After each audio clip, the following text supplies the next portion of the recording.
horror movie? What?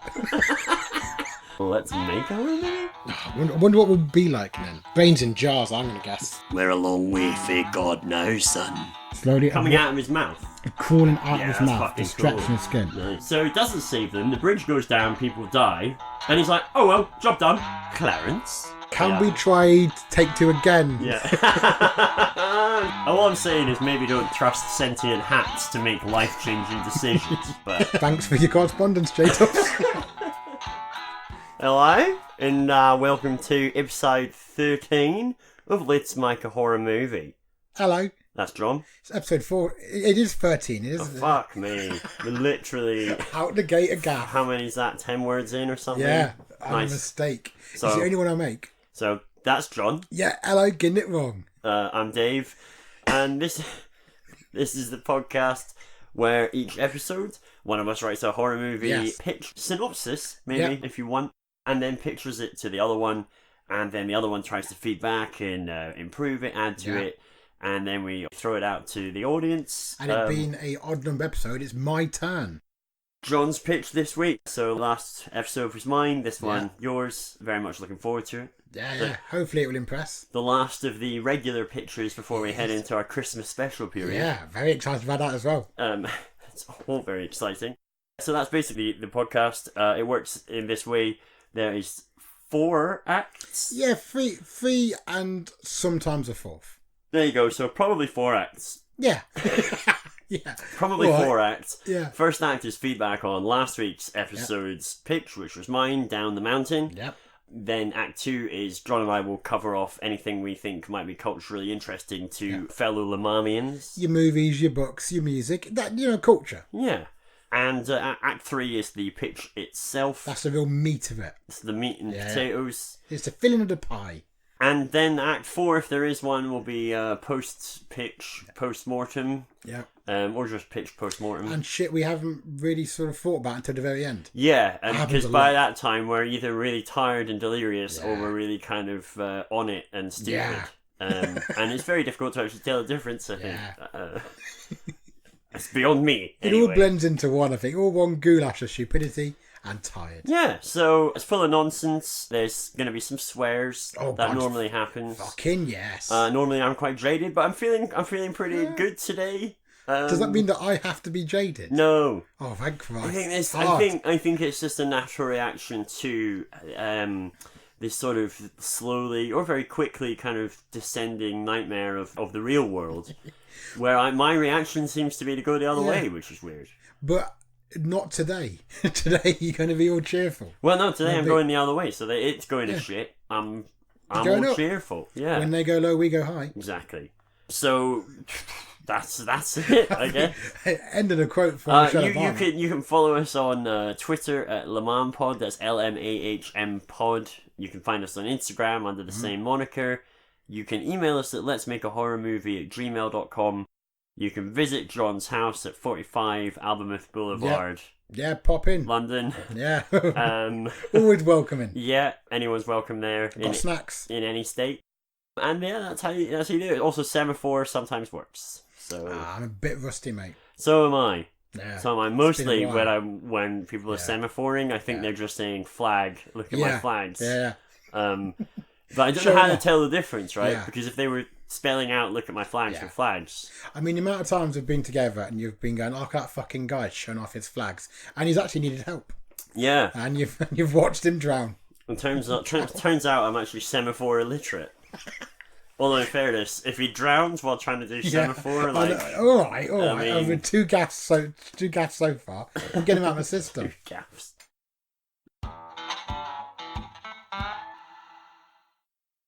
All right. Act 1. Welcome to Act 1, ladies and gentlemen. Hello. So this is the act where we just quickly cover off any feedback we got on last episode's pitch. So Down the Mountain, I don't know, what would you say, John? Quick summary, super quick summary. It was a nihilistic descent of mankind in the face of a flu pandemic, reflecting the narcissism of our current age.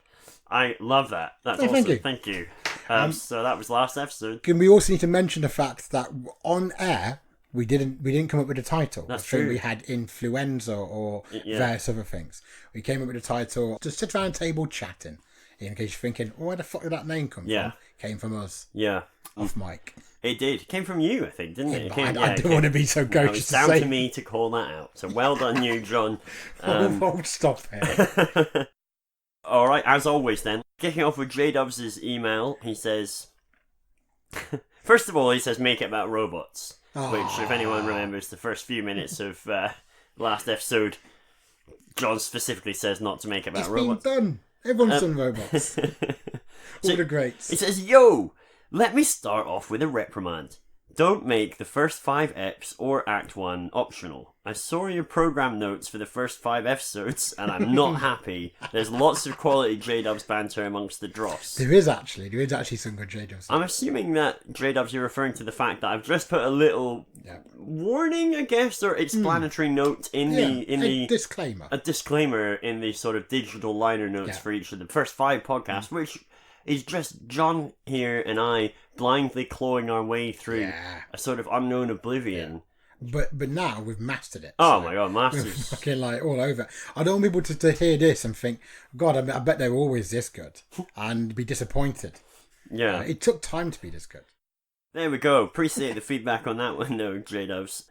Regarding the 1 week delay, JDubz does care about punctuality. Shape up. It's a fair note. Can't argue with it. Bloody hell. Regarding the podcast structure, specifically the arse about face comment, this would require... this is because I said that putting feedback before the pitch, when the point of the episode is the pitch, for you listeners, is a bit arse about face. So that's what I said. That's what he's responding to. So this would require feedback on the ep before the ep. In this spirit, please find attached some feedback on this week's pitch. This has gone very Mr. Show. You need to tweak the cold open. If there is not one, put one in. If there is one, shorten it and remove part of the exposition. Genuinely, the cold open in my pitch this week is by far the weakest bit that I am very unhappy with. Well, he does say shorten it and remove part of the exposition. So you have you've got your orders. He's fucking nailed me to the wall on that. He really has. Well done. For me, the main character needs more jeopardy to frustrate their ultimate goal. Honest to God, this is lining up perfectly. I would add in some corruption of authority figures to do this, demon police, etc. Casting-wise, I'd go for Thandie Newton as the female lead, Sean Pertwee as the male lead, Peter Serafinowicz as the suave rival, and Bilbo Baggins from The Office as every man to break the tension. It's going to be quite weird how much some of this lines up. So, regarding feedback on feedback on feedback, who are you to tell me I've killed less than 5 people? The very cheek. The very cheek. Final note on last week, please find enclosed my favourite dick pic, Dick Strawbridge of Scrap Heap Challenge and the Chateau fame. There you go. Fuck, I forgot he was on Scrap Heap Challenge. We all did, mate. We all did. Yeah. I mean... And we're all paying for it now. So, favourite non-real word, fabrabid. Fabrabid. So basically rabid with fab on the front. Yeah. Fabrabid or fabrabid. So it's like, it's something that's rabid, but does it in a certain amount of style. With a plum. Really pulls it off. The foam really ties the whole look. That's fabrabbit, mate. Yeah. Fabrabid, sorry. Not rabbit. Rabid. Regarding last week's pitch, this is quite a mammoth fucking email. Yeah. Jesus Christ. Thanks, I just scrolled through, I'm not even... God, that's like 5 screens of my phone. Just to help you picture it. So regarding last week's pitch, first question, does this film have any sounds? I'm thinking low rumbling in the opening scene would work well. Yeah, mate, you should put that in. I have to admit I was not totally fired up by this one. Lots of characters and not much of a reveal. Well. Oh, shit. I mean, that's fair enough. Yeah, I mean, yeah. Not everything's for everybody. Yeah, and I think as well that it was a very different kind of pitch to your previous one, so I think a lot of them have had like a kind of a twist and a reveal of some description. I think you were testing yourself. Back off. Leap into my friend's Well, that's very kind of you, John. That's very kind of you. So I won't fight him now. He goes on to say, how have they got the means to survive the mountain for additional days with no food supply? Now, I did say, I think, that Daisy and Marcel. Marcel. Yeah. I went with Michelle, Miguel, couldn't remember. Marcel. There you go. who I actually think I started calling Marcus towards the end. It was incredibly confusing. Losing my marbles, folks. That's what it sounds like. The slow mental decline. Yeah.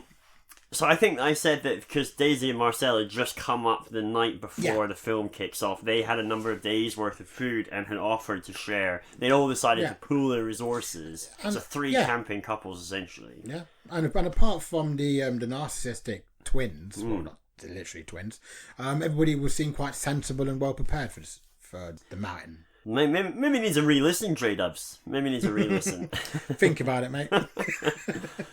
He says, you'll have to have a skilled Ray Mears type to make this plausible, or make one of the parties a hunting party who may have some large game which they can survive on. Yeah. Also a potential source of tension, perhaps the influencer and his cretin have arrived, ill-equipped, to disrupt the hunt for ethical purposes and the likes. Yeah, I think that works in terms of having them ill-equipped and being a bit of a drain on the group. It certainly could work. Certainly could work, but, just for clarity, I made it work within its own terms at the time, too. Yeah. With my pool resources. This is alternative. I don't want to be thought of as, a blundering idiot. You've made a solution to a problem that you created. Yeah, at least not for this, anyway. There's plenty of other good reasons to think of me as a blundering idiot. He carries on to say, how have survivors who arrive on the mountain become emaciated in such a short time? It's a good question, JDubz. Yeah. My thinking was that that was what one of the flu's kind of manifestations. No, that makes sense. In some way or other. I didn't really go into any detail about what the symptoms of this flu pandemic looked like, what it did to you. I thought there's so much that it could have done that you could have added some horror. The only way I sort of touched on it was sort of suggesting people were looking almost like they'd been drained of everything by this thing before it kills them. Vampiric strain. But that was but nice attempt at catching me out again. Fucking hell. Woo! I mean, I feel like I'm being marked by a teacher. It's like watching fucking penalties. Is this a serious mountain trek? If so, there will likely be a base camp to head for. However, this would potentially preclude chance encounters with outsiders due to the altitude or terrain, but would provide a clear goal for the group. My favourite, Eva, family excluded, is from Wally. Oh, Wally. Yes. There you go, yeah. Oh, that's true, actually, JDubz. I'll take this... Oh, well, actually... I was going to touch on this, but the next thing he says is casting Ava, brackets, which is definitely a name in its own right, close brackets. Well, this has been discussed off air as well. Sandy Newton. Now, I hold my hands up. Ava, AVA, is a name in its own right. It is a name in its own right. I was absolutely wrong on that one. But I was also right on EVA also being able to be pronounced. I mean, no one ever said that. I think it was up for question. It was questioned. Nonetheless, I hold my hands up. So he's suggesting Thandie Newton for Ava. I feel like he suggested Thandie Newton for previous. I feel like there's a bit of a Thandie theme going. Yeah, everyone's got their own pertwee. Also, I always think Thandie's an interesting. This just sounds like Sandy, but with a lisp. Yeah, it does. It's like, I've got Thandie toes. I've been on the beach. I've got a thand all up my ass crack. Thandie toes in my shoes. Thandie feet. Yeah. So, I don't know why she's from wherever the fuck I was doing that voice from. Bolton? I don't know. Yeah, she's clearly from Bolton. Where was that voice from? Folks, write in. Tweet us at LmaHmPod. Find the accent. Sam, he's gone for Paul Rudd. Ooh, I do like a bit of Rudd. If we can land the Paul Rudds, then we're laughing. Yeah, we're laughing. Yeah. The film makes itself. Yeah, we can leave this shit all behind. Nathaniel Freddie McClare from Skins. Now, I never watched Skins. Is he the one? Well, no idea. Before you even finish that, I have no idea. I'm thinking Pinch Face. Is he going to be Pinch Face. Sounds like it could be him, Nathaniel then. He's gone Simon Bird from The Inbetweeners for Zeke. Changes the tone a lot. I feel like he might actually be a bit old for Zeke. He was a bit old for everything else he's done. Maisie will you wouldn't necessarily mean. Woo! We're going back to the old days of LmaHmPod. Yeah. We're just throwing shit around. Yeah, it's two angry men shouting at the world. Whereas we've already covered off. Yeah. That's not us anymore. We've changed, we've Happy. grown. Yeah, exactly. We changed our narrative. You know? The world's alright with us. Mm-hmm. We're alright with the world. Well, let's not get carried away. Maisie Williams, he says. Oh, again, dream casting. I mean, that'd be. I mean, you would hope to get someone like that, but Yeah. And, well, you think that's big? He's gone for John Boyega from Marcel. Wow. So, you know. You know what? That is actually perfect. That's exactly how I saw Marcel. I hadn't thought of that, but I do actually love that suggestion. Yeah, I think that's an absolute stunning bit of casting there. I mean, he's shooting for the stars, but, you know. Yeah, well, why dream not? big. Titles. Yeah. Murder in the Mountains, Sickness in the City. That could also be, what do you call it? Would it be colon sickness in the city? Or Hey, oh! classic. And the acronym would be MITM Sick. You've made that really Try that again. The acronym would be MITM Sick. Yeah, I can see And it. it's got a Mittem certain sick. ring to it. MITM Yeah. Sicked. Mittem 6 sweeping the awards. Above Panic is another suggestion. That's a really good one, actually. That's really good. That might actually be even better than my modestly decent idea. Damn, man. You got a friend in the room, JDubz. You got a friend in the room. Beyond Reach. Yeah. Oh, I think I thought that would land better. You know what? Beyond Reach is a really good title. I think it would work better with a story unyet written. I think that's a very, very good title, and one that I might keep in my mind for stories that I might write. 2 excellent words, JDubz, is basically really John's feedback there. solid words put together in a pleasing way. Firebreak, a play on the tactics of the government to contain the virus. Yeah. Ava, Sam and the Influencer. Death by DSLR. Twats on a Trek. I mean, you could just shorten that to Twat Trek, JDubz. But they weren't all twats, were they? They weren't all twats. I mean, I was being quite mean. Well, so other feedback then we had a little bit from Alex. Hello, Alex. Hey, Alex. She's fed in a few times to the show. Yeah. She also takes me to task on Ava. Ava is a name, Ava Gardner. That's what I text you after we finished recording. Yeah, I know. I'm an idiot. So also Ava Perron, Ava Brown, Ava Hertz. Oh, these are so yeah. Ava pronounced AVA, but spelled EVA. Yeah. Ava Perron. Ava Yeah, I remember you saying you wanted to put a homage to Ava Brown in it. You said, I've been thinking about her all week. I want to make sure there's a nod to Ava Brown in this. She just doesn't get a lot of the limelight. That's You've all always I'm said saying. that. You've always said that. Yeah. You've always said, give her a juice. She was. Her lack of fame must have been a real bitter pill to swallow. So she goes on. I was mildly concerned Nathaniel would be a bit stereotypical, but he's beautifully well done. What a dick. Well, Yeah. thanks, Alex. That's really kind. She says, I feel like the good-looking mass killers thing is a whole other pitch. She also thought Influenza is genius as a title. Oh, I mean, which one of us came up with that? It was you, and I gave you. Again? Me? A little of me, and my name's my words. And I think that's all the feedback I got this week, anyway. Yeah. Anything from you? I had a little bit from Michael, also a friend of the show, but doesn't write in as much. He's put about the pitch with the upside down faced killers, because he's in the episode behind. Which was episode 11, Education of Ellis. Yes. For new listeners. Yes, he's put, wow, you really go to town on the kids this time. There were a lot of dead kids. I'm not going to lie. There's no way you can... I think it's over 20 From recollection, it's at least 30 odd. Yeah, in my mind, there's 30. There's In your mind, there's always 30 dead kids. Yeah, 30... 30 dead kids. That's a nickname for you. Yeah, that's what I've got tattooed on my leg. Everyone that I know that doesn't know you knows you as 30 dead kids. I always put that. That's a bit like my sort of like catchphrase. Or 3DK. I always leave a room screaming it. I loved the idea of the upside down face. It is terrifying, and the ending, he's put a little sort of okay symbol.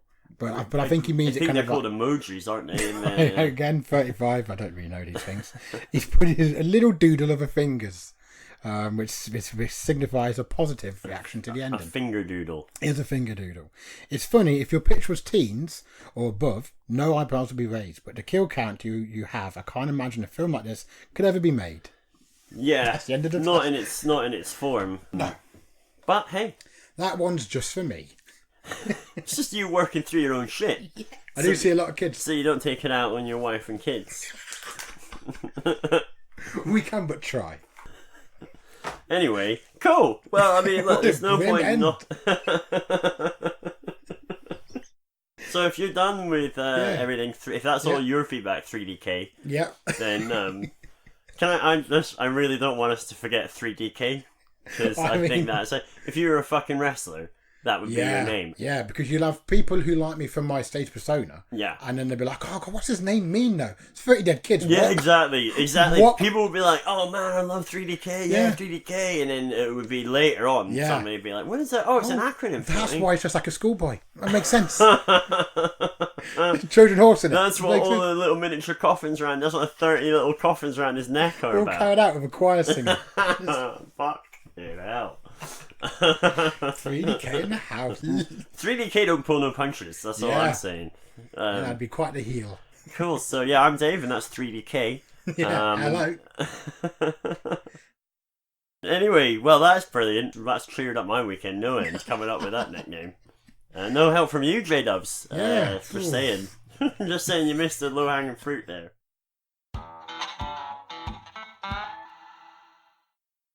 Welcome to Act 2. Yeah, hello. We're still here, and we're still talking a load of shit, but this time it's going to be about stuff what we done what watched with our eyes, or done what heard with our ears, I think. Indeed it is. Some degree. Largely, I think that's what this act is all about. John, you got anything you want to kick off with? Couple of really minor things. Watched a movie with the missus called Harpoon. Lovely little thriller. Oh, I think black comedy. It's alright. I heard a bit about that. It's not like a full on horror, but it's got a fair bit of clout. The main reason I really wanted to watch it is because it's got a narrator. The narrator is a comedian called Brett Gelman, who you might have seen in Fleabag and a few other things. He's actually a very funny comedian who I've heard on Comedy Bang Bang. So yeah, and he does a really good voiceover on it. It's an entertaining evening to watch. Nice. It's not the best film you're ever going to see, but it's pretty good. I've also been liking the music of band called Churches, who were quite famous, sort of like pop electro band. They're quite good. I know. I didn't know of them. I've never heard of them before. I played the game Death Stranding, and they did the theme song to it, and I've listened to that, and I'm not ashamed to say I've cried a few times because it's very good. I used to smoke weed with one of them. Really? Yes. You're fucking kidding. I'm not. But Which one? let's say this for off cast. So yeah, that's pretty much it for me, culture wise. Didn't we watch? What did we watch? We did a horror night last week. We did. Where we watched. Remind me. Girl on the Third Floor. Girl on the Third Floor. Yeah. Which was fucking great. In my probably in my top 10, maybe even higher of my end of year list. It was amazing. I am going to shout out as well for the SFX in that. Oh, the special effects in Girl on the Third Floor are brilliant. Yeah. A phenomenal scene at the end with somebody essentially ripping off skin. Yeah. But it's just great. Yeah, I mean, obviously I don't want to make it sound like I'm just saying it's great because of those things, but they were really phenomenal, good. And the film was great too. It was that director's debut. I think maybe Travis Stevens, but I don't want to be quoted on that. It was his debut. Oh, you probably should have looked that up. I should have looked that up. It was his debut feature, and also CM Punk is the lead in it, the wrestler of some renown. It was his debut acting as well. Both absolutely smashed out. CM Punk, I'd like to see a match up with him versus 3DK. Yeah, because they're both heels. So I'm going to be really interested. There you go. I think, yeah. So yeah, Girl on the Third Floor, that was badass. Nice. Yeah, I don't think there was... what else? Oh, I know what I was going to say. So I finished, I think 2 episodes ago, if not maybe last episode, I recommended... Jesus, do you hear that? Yeah. Yeah, definitely. You haven't lost your mind, mate. You hear that huge explosion? Yeah, I think I did. I was going to say, I recommended, I said I was reading Tom Cox's new book. Yeah. That's Cox, COX, just in case anyone's Googling it. Because I don't know what's going to come up. No, yeah. And his book, Ring the Hill, I just finished last week, and it's fucking great. So if you're out there and you want to read something that will make you feel like stuff isn't awful all the time, I recommend that. So I finished reading that, and now I'm reading The October Man, which is Ben Aranovic's new one, which I didn't know about. Is that out now? Yeah. Is it No, it's not. No, that's False... Oh, I want to say False Lies, is it called? The new one? For anyone that doesn't know Ben Aranovich, he wrote a series of books. They call them the P.C. Grant novels, but they're actually called Rivers of London. Yeah. The first one's called Rivers of London. Second one's called something like Midnight in Soho or something. But, you know, you start with Rivers of London, you'll find them. You like them? They're amazing. They're kind of like police procedurals, but with magic. Yeah, they're quite grounded magic. Slightly cynical sense of humour throughout. Real funny. Really enjoyable. Great characters. Really exciting. One of the most riveting reads you'll ever do. I think that's me, I think that's all the culture. I think we're done. I think that's literally all the culture covered in the last couple of weeks. I think so. If anything else has happened, I don't give a shit about it. No other events have been happening in the world, so... It's been pretty quiet out there. Yeah. It's just quiet as a mouse. Yeah, a nice peaceful glow has enveloped the planet.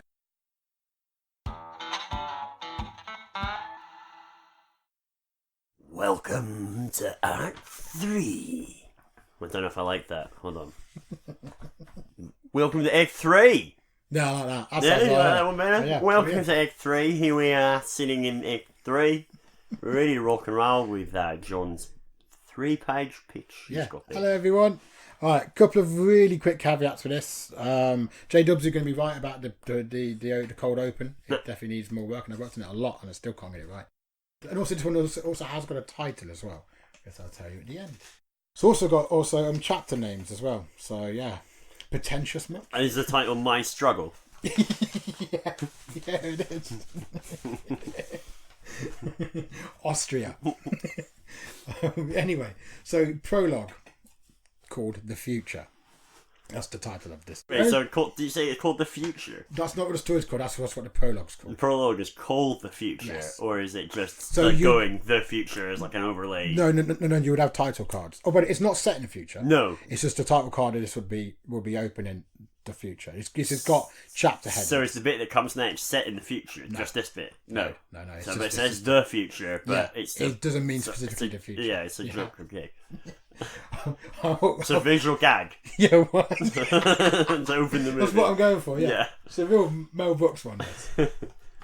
Prologue, The Future. We open on an observatory. The place is in an excited panic. A lead scientist is looking through the telescope at a silver bullet-shaped pod or object streaking across the sky. It has a tail of black smoke and dust. He excitedly turns to his colleagues and say they have no idea what it is, but it is something significant. It seems to be some kind of vessel, maybe. Oh, it's exciting! Yeah. I'm excited already. Also, that it remains on the upper edge of the atmosphere, so the actual debris and smoke will dissipate harmlessly. He remarks that they're witnessing the start of a new chapter in humanity's future. A champagne cork pops and we cut to black. Fucking hell. Yeah, that's why it's I wonder how old that champagne is. Oh, surely they've got to replace it every... keep it on ice. They'll be, if that's the case, they'll be keeping it on ice since like the 50s or some shit. I like that you're trying to emulate JDubz here with a quite combative comments.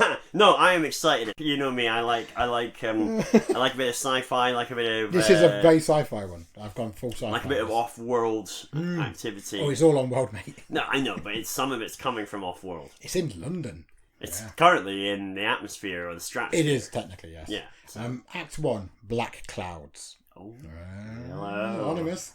Our main characters are brother and sister. They're called Alex and Phoebe, and they live in London. We follow them as they get up in the morning, get ready for school, and interact with their parents, Lucy and Dan. So they're kids. Alex is 14, Phoebe is 12. So, so they're in the same school, and they're just sort of this normal sort of family sort of thing. It's quite a slow beginning. There's just a close and happy family getting prepared to deal with another weekday. We see them argue, act as usual, sort of like teenagers or close teenagers in Phoebe's case, and then we see them go off to their respective works and schools. Little bit of Foley work there, Dave. Can you do the sounds of them walking? And they're walking to school. One of them opened a can of Coke. Yeah, and along comes a donkey. And one of them's about to spark up a cigarette.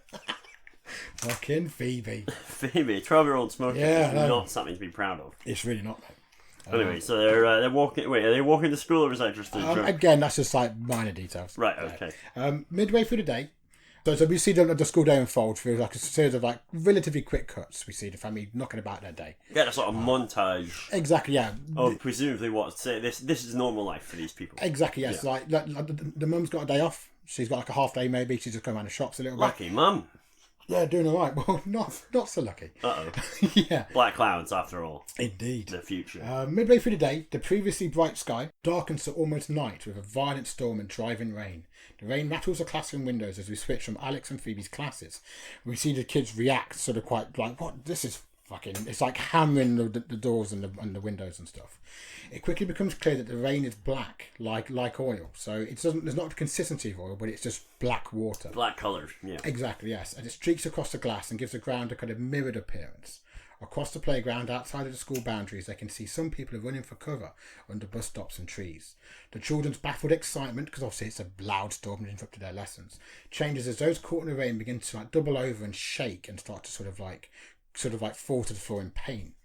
The small handful of black streaked passers-by they can see fall to the floor, and although they're too far away to be heard, they're clearly screaming.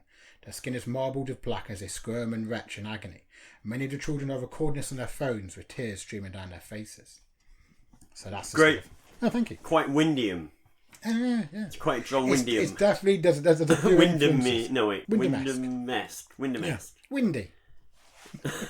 It's got windy elements. It's got some very windy elements. A few hours pass with the black storm hammering the country. We learn that there is, because obviously they still have access to phones and everything else on the internet. Right. We learn that there's a huge storm front the length of the globe, and it is moving circular around the planet, systematically spreading its poison all over the world. The people outside are still writhing on the floor, even though the rain has now moved on from where the characters are. Alex and Phoebe are still mainly hanging out with their respective friends during the storm, but have been exchanging increasingly worried texts. Still, at this point, no one knows what's going on. Both children have spoken to their anxious father, who's told them to stay at the school until either he or Lucy can come to collect them.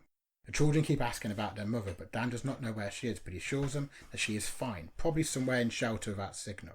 But we can see on Dan's phone that he has both texted and calls Lucy's phone many times to no success. The black rain comes again. So it's just kind of like cyclically, just pummeling the planet, essentially. Time moves forward again as the sun comes up the next morning. Alex and Phoebe have slept next to each other on a makeshift bed arranged by the school staff. The rain has finally stopped sometime during the night. I think it's started and stopped a few times, although the ground is still slick with the black water. Everybody is eating and drinking food from the kitchens and the vending machines. The children and staff are all scared and strung out. Many have been able to contact their loved ones and parents, but not all. Everybody is trying to comfort each other as best they can, but the situation is taking its toll. So that bit, you could really chop it down or length it out as much as you feel is really needed. You could have a lot of that scene, you could have a lot of that kind of montage of time passing, or you could just do a hard cut. Yeah. So, I mean, I would probably favour the hard cut, but you could... it sort of depends where the rest of it's going. So, the news sites and TV detail the government's advice, which is so far to wait in whatever shelter you can find until more is understood about the situation. Those outside are still screaming on the black slick floor. Also, the obsidian rain... Still, after like the next day? Yes. No one's got out... Wait, is the rain still going? The rain's still kind of coming every so often, yes. You would like throw them a rope or something. Like, grab the rope. Yeah, I mean, you could probably have scenes where people try, but they are so locked in their own pain, they're completely blinded by it. So they're just writhing, screaming sort of bodies. Really. Grim. Indeed it is. It does get grimmer. So, the obsidian rain water pools, but does not seem to evaporate in the bright sunlight. And obviously, it wouldn't evaporate a lot, but you'd see some difference of it. But it still sort of sits there on the ground. Heavy water. It is indeed heavy water. Some people are seen to gingerly walk across the wet streets, but the school is still on lockdown until more is known. So you see the occasional darting figure as they're trying to get in between the rain showers. Exactly, yeah, because they're thinking, well, it's been like an hour, let's just fucking dart to the next place. Sort of thing. I need some milk. Exactly, yeah. It's real milk-based. I mean, you'd run out of milk, wouldn't you? Oh, yeah, mate. Because you'd be drinking a lot of tea. Yeah. This is me. This is an insight into my life. Yeah, I think anybody caught in any situation...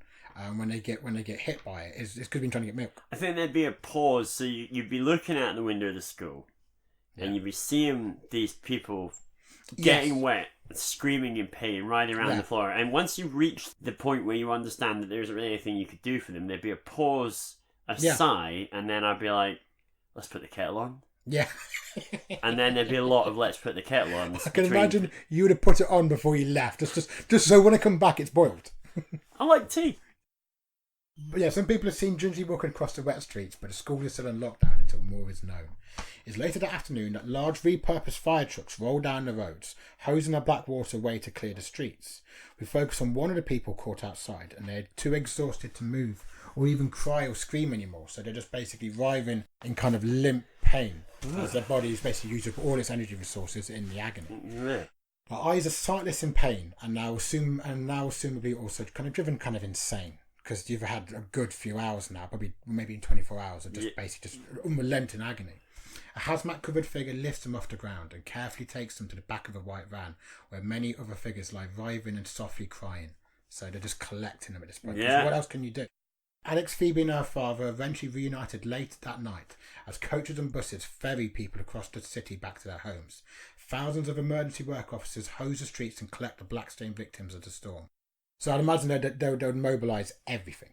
Everything possible will be mobilised to try and get some semblance of order and try and get people back to where they live and stuff. At least so they're not stuck in public places so much. Vats of black water are removed from the sewers and drains, although people are told not to drink any of the main water supply at this time. So bottled water is actually rationed and handed to people as they're taken to their homes. So you have massive sort of buses where they just hand out bottles and given to varying on size. Big scale. This is a big scale. This is a huge thing. Big scale. Yeah, so the actual government took a few hours to get on top of it because obviously the mass loss there. But they're organising at least a kind of like stopgap method at this point. Yeah. So the bottled water rations are handed to people as they're taken to their homes. By the next morning, Lucy is still not returned. So Dan desperately tries to find out where she is, but the country is still in a state of panic and very little support is available. Fears of a biological terrorist attack are quickly dismissed as the whole world has been hit by the black storms, many much worse than Britain. Some countries in the developing world are enveloped with screams of those caught by the rain. Many nations' infrastructures are decimated by the calamity. Humanitarian aid is sparse and non-existent as the world reels from this mysterious tragedy.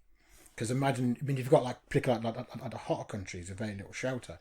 You'd have entire spans of just people writhing in agony, trapped, unable to find anyone. Are we getting that kind of global view? So we're getting some cuts or scenes of around the world to give us this context. Yes. I think you'd have phones play a bit of a part in this, so you'd have so you could do it through that. You could do it through somebody seeing footage on their phone. So there'd be some kind of context of the scale of it and stuff. If only just to basically reassure people this isn't just happening here. This has not just been done to you. This is done to the planet. Act 2, Black Water. A few more days pass. Most people are still staying indoors, with the occasional figure darting around the streets, obviously. The country is on pause. Everybody waits for clear answers. There have been reports of connections between a strange UFO or comet sighting from the prologue and the black rain. Either way, the advice is to stay indoors until more is known.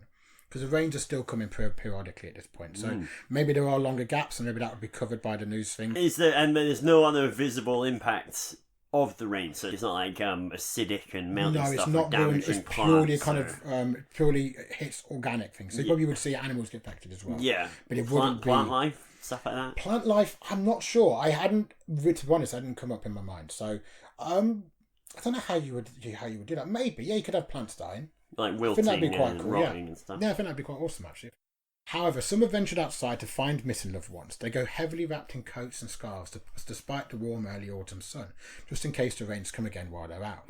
Dan is one such person, as he's gone out a couple of times to search for his missing wife. Sadly, she had a late start to work that morning, as we mentioned, so would have gone to run some errands, maybe do some shopping on a high street. He wanders from store to store with a picture of her on his phone, desperate for somebody to have seen her. Almost all the shops are closed, and anyone that will be open will be given out like relief. No one's buying cupcakes. Exactly. No one's saying, "Oh, I really want to get a new TV." Now's the time. I want to see this tragedy in 4K. I want to see that black water in 4K. Yeah. But it needs to be an OLED 4K because otherwise the blacks are getting really washed out. Washed out. You get an awful lot of noise on it if it's not anything that kind of sharp. Almost all the shops are closed. He never gets any useful information of what happened to her on any of his journeys. We see one of many warehouses where the rain victims are being kept. This is kind of like the B story. I was going to say, Dan's looking in the wrong place. He needs to get around these warehouses. Exactly. There are individuals in hazmat suits. I've walking amongst their straining, shrivelling bodies. I would say Pertwee's perfect for one of these parts. Okay. I think Pertwee in full hazmat. Sean, give us a call, mate. We'll write it for you. We'll set you right. We'll write the treatment. You're in steady hands with us. The sounds of their skeletal bodies writhing sounds like dried leaves blown in the wind. They sort of just like, because as I said, at that point they're beyond any kind of screaming. They're just sort of just like dried traps, basically. A discussion between two officials reveals that the victims should be dead by now, as none of them have eaten or drank since the disaster. They're seemingly blinded by their pain and cannot be reached. They are undead in any real sense, except that their hearts are somehow still beating, keeping them trapped in agony. So that's sort of the effect of the sort of rain. It essentially kills the body but keeps the brain and the heart going in some weird sort of sense. So they're essentially locked in their own pain. Wow. Yeah, it's grim. That's grim, mate. Dan continues to wander the empty streets. He is not alone. Many other people are doing the same, asking in vain if anybody's seen his missing family member or friend. Huge vans go from door to door distributing rations and bottled water.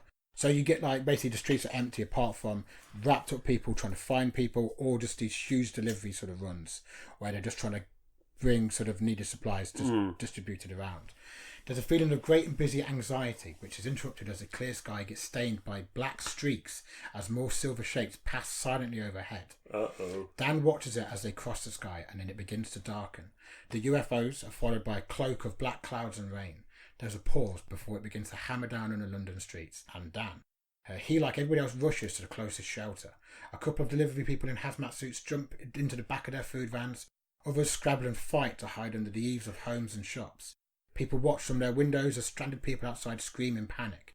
Most of the onlookers are too frightened to even open their doors to help. A few do, however, and try to drag in some of the people trapped out there. Some of those get black water in their arms and immediately fall back screaming. Dan crouches in a shop doorway, black water running down his covered arms as he carefully takes his phone out of his pocket. He vainly tries to open the phone, but the touchscreen is soaked with black water and his gloves do not allow him to operate it. Dan can only stare at the picture of his family on the lock screen as the black water soaks through his thick gloves and clothes. The phone drops from his hands as the water takes him, his screams barely audible over the rain.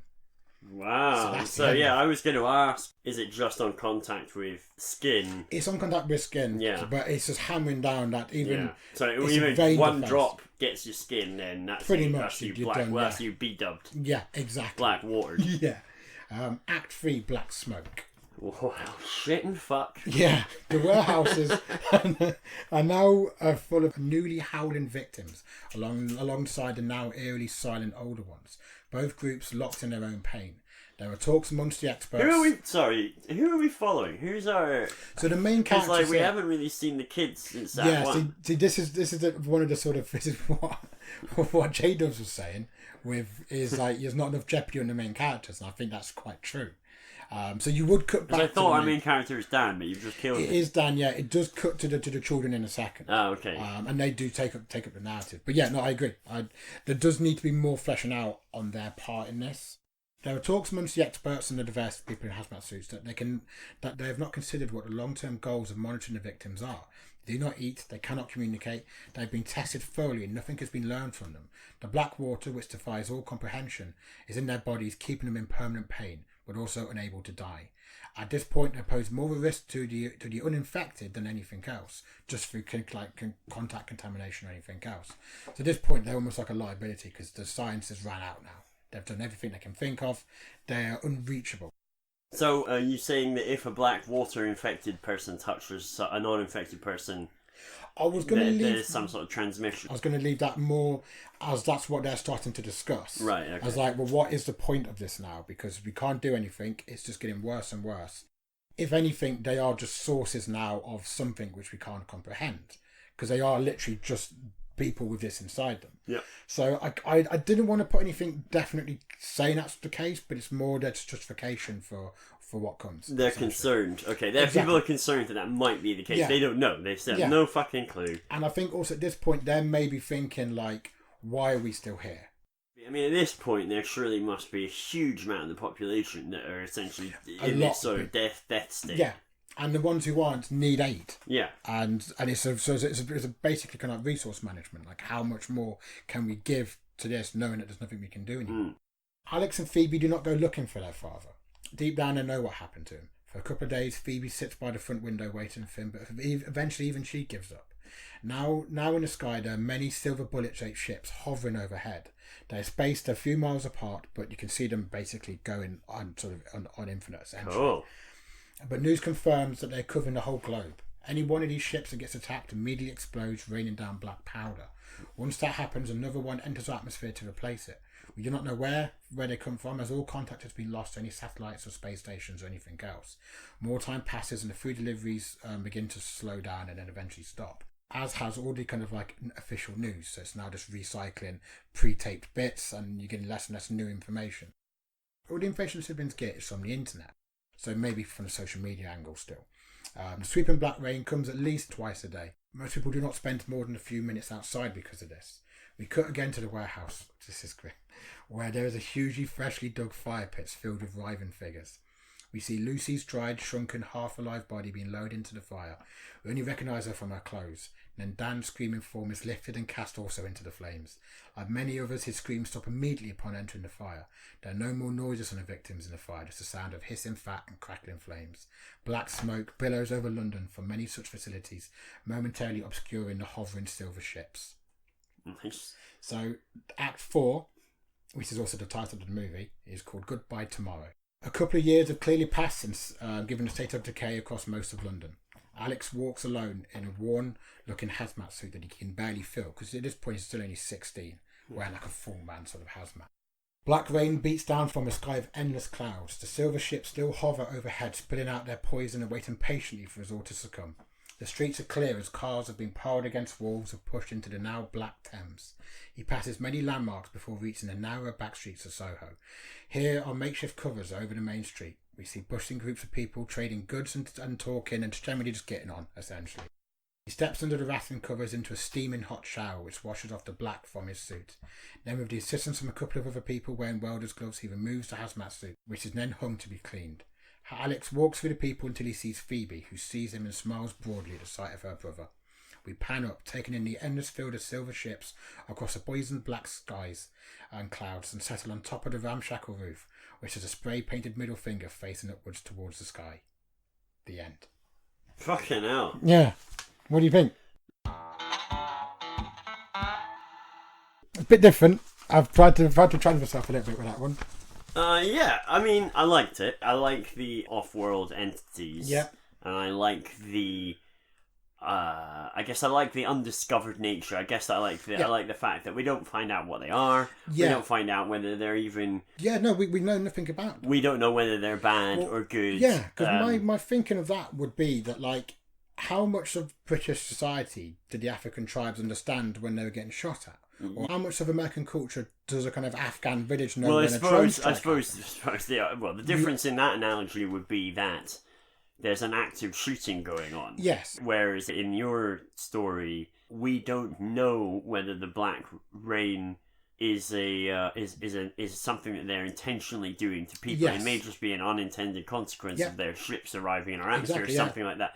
So we don't know that it's... Because basically, I'm a big fan of All the Worlds, as you know. And one of my favourite things about that is how there was no peek behind the curtain in that. Because when a larger civilization or a more sort of developed or more powerful one basically decides to cleanse a different one who doesn't know who they are, they don't gain understanding from the slaughter. It's just they'll receive an end of it. It's only history that gives us understanding. Yeah.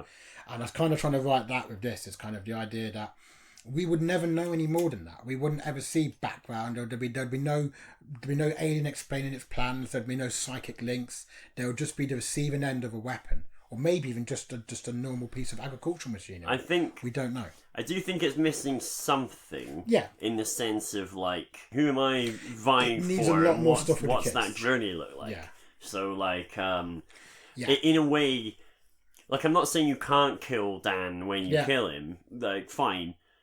But how that then manifests in the sort of script, because then you are left without a main character and you sort of go back to the kids, but then their journey just is essentially, as it stands, is they're in their house waiting for their dad, and then I guess they get to some sense of salvation. You would have to write their relationship and their characters much more than I think they'd have to have. I think what it might benefit from is by the second act, it becomes their story alone, and they have a lot of different challenges to get to that final scene in Act 3. Because also as well, I didn't envision everybody would be wiped out immediately. It would be quite a slow process. Yeah. So you would still have neighbours and other family and stuff to bounce off of. So you could build a lot of what's interesting about that, thinking about it, is, so for anyone that doesn't know, I tend to be the pessimist and John tends to be the optimist, just in general, in life and in stories and so on. And I think what's interesting about this one that you've just pitched is if I pitched that story, then I would have people turning on each other because of resources. Because I pitched not similar stories, but I pitched circumstances where I was quite surprised people have been pressured in a similar way, right? And in my ones where they hit that pressure, they buckle. Yeah. And in this one, you didn't even touch. It's like, it's not everyone's fucking legendary. It's like the military are out, sorting everyone out straight away. Water, supplies, who needs looking after. And then, I don't know. I'm not saying it needs to be cynical, but at the same time, I think the kids have to have some conflict to get to that resolution. I mean, it's like JDubz says, the main characters have no jeopardy. And that is exactly what happens. He's a fucking savant, man. He really is. Yeah. Because lottery numbers for next week, JDubz, or maybe 2 weeks. Wait. Yeah, lottery numbers for a month's time. Yeah. And so next episode, it'll be 2 weeks from then. Yeah. Or no, 1 week. 3 weeks time. Give us the. Sorry, I know this needs. John, we need to get this right. We need to get this right. Otherwise, we're not going to win. We're not going to win, right? So the lottery numbers, JDubz, please, for 3 weeks time. If you'd be so kind. Yeah, if you wouldn't be, I will read them out. The main thrust of it, although you could argue there's a little bit of a kind of climate change-esque sort of aspect to it, the thing that was behind of the idea is essentially. I'm going to have to say this without sounding twatty. It's essentially damage being done to people on the ground from people up high. I like it. It's just the rain and the shit. So I wanted to avoid too much cynicism on the ground because the enemy is the one above. Literally the sort of silver. Yeah. The sort of silver raining down shit on people and people just doing their best to get through it. Which is why I kind of ended on a slight optimistic note with the finger. Because I think humanity's fucked. The planet is fucked. Everybody is fucked in that situation. But that doesn't mean that you have to sort of give up. It also doesn't mean that you have to like it. Just so I'm clear as well, so you're ending it like in a way by going, this is the new normal, and and people have kind of adapted. Yes. Those that are left have adapted, and this is kind of what it looks like at this stage, at least. Yeah. So there's no let up. It's not like there's an implication that the ships are going to move on or something. This is it. Those ships are going to be there until we're finished. Yeah. And so where do you and I suppose the horrors derive from the black water and what it does, and all of the grim shit that you do. Yeah, I think it's the mood of it and stuff is essentially that burning people alive, man. Like that's so 3DK of you. Like, it is. So that's the 3DK. I know I did that in the Last Bear, which just throw it out there for anyone that hasn't listened. Episode 10, Last Bear. Dave's current favourite of his own pictures. It is a very good one. Yeah, I think. Yeah, because I think the implication that I wanted to give to the end is that if you were to try and attach any kind of personality to the thing that's happening to them, it's essentially a kind of cowardly, systematic slaughter. It's basically done by an entity or entities or whatever who don't want to get their fucking moots buddy. Moots Buddy. Is that the name of the movie? Moots Buddy. God, deferred gaff. Jesus Christ. They want to get their boots muddy. They just want to flick a switch and then just wait it out. And they might have centuries at their disposal. They just wait it out. Lovely stuff. I think ripe for feedback. Yeah, get involved. Tweet us, LmaHmPod. Email us at letsmakeahorrormovie@gmail.com. I don't know what you do on Instagram to get in touch with people, so use Instagram. Knock yourself out on that one. So you said you had the title for it? Yes, Goodbye Tomorrow. Goodbye Tomorrow. Which is a little bit emo-y, but I thought of that first because that's kind of how I was feeling a little bit, and I was writing to that title. It is quite emo-y, to be fair. Well, it's interesting that you went away, because for me, like, the that black element seemed to be so front and centre that I'm amazed that you didn't have that somehow referenced. See, that's why I thought it'd be cool to have them as the chapters headings. I was imagining sort of like that would be in white bold text at the start of each bit. I mean, Dark Future it would be quite a cool Yeah. name. But look, who am I? You've already got Goodbye Tomorrow. Yeah. It sounds quite, in a way, it's a little bit Vonnegut-y. Yeah. I don't know, it reminds me of Goodbye Blue Monday. Yeah, I think I was definitely going for a little. I think essentially that just sounds sort of like silly about it. But I think that was the feeling I wanted to write. Too late. Sounded silly about it. Yeah, I mean, I've already said Buddy Moods. So I think dignity is long since departed. Mate. Fucking 3DK Buddy Moots thing out there. That's my signature move. All right. Well, I mean, look, you've kind of robbed us of the fun part of the chat of the Act 4, where we sort of go, "Oh, what about this for a name, or what about that for a name?" Black Rain, I feel like maybe there's an 80s action movie with something like that title. I mean, I have got a phrase in there that is hissing fat. Hissing fat. Yeah, I mean, that's quite grim, though, because it does allude to... Because people are like, oh, what's that mean? I'll go and see this movie. And then they're like, oh, they named the movie after the bit where they burn humans alive. Oh, the most depressing bit. In pyres. I mean, fucking hell. I actually thought the most upsetting. And I thought 3DK was bad, but this is like million DA. Yeah, it's just... MDA. I don't have anything else to cover off. I feel like normally we get onto a huge rambly silly bit at this point. But... And it's the best way to introduce one. Alright then, well... on that lack of... I mean, this almost isn't an Act 4 in this one. No. Because there isn't a whole... Normally it's like a whole thing where like, oh, what could the name be? Yeah. Could be this, could be that. Isn't this a giggle? But you've come right out and just gone... It's called this, no Act 4. I apologise. Should call it no Act 4. 3DK no Act 4. If the episodes had names that weren't the name of the film, this would be called 3DK no Act 4. Yeah, sorry. Sorry, that's me killing John with my smoke. That's me chastised, isn't it? No, I'm kidding. Alright then, well look, tweet us, email us, Instagram, letter, financial transaction. Not semaphore, we're both rusty, as has been mentioned. We'll get it wrong. Yeah. If you're going to do your semaphore, just write the message on the flag and then hold the flag up still. Fucking off. So anyway, get any feedback to us. We'll get it on next week's episode. Yeah. If you've got any better names than Goodbye Tomorrow. Yeah. Then give us your thoughts. You want to change it? You got any ideas for Act 2? It's going to have to be a really good one. Make it about robots if you want. You know what? Actually, Beyond Reach could work. Beyond Reach? Yeah, because the bodies are beyond reach. And so are the silver spaceships. Yeah, actually that works. Fucking JDubz has nailed feedback to this episode. Futuristic JDubz feedback. Honest to God, I mean, I'm not happy with the opening of that film. I think it's a bit clumsy. And he pegged it right. I don't know. I thought it was okay. The rain starts coming down. People start getting... Oh no, with the observatory bit, I just felt it was a little bit... Oh, I see. Get in touch, and we'll see you in 2 weeks, whether you do or you don't, frankly. Bye. Let's make a horror movie, folks.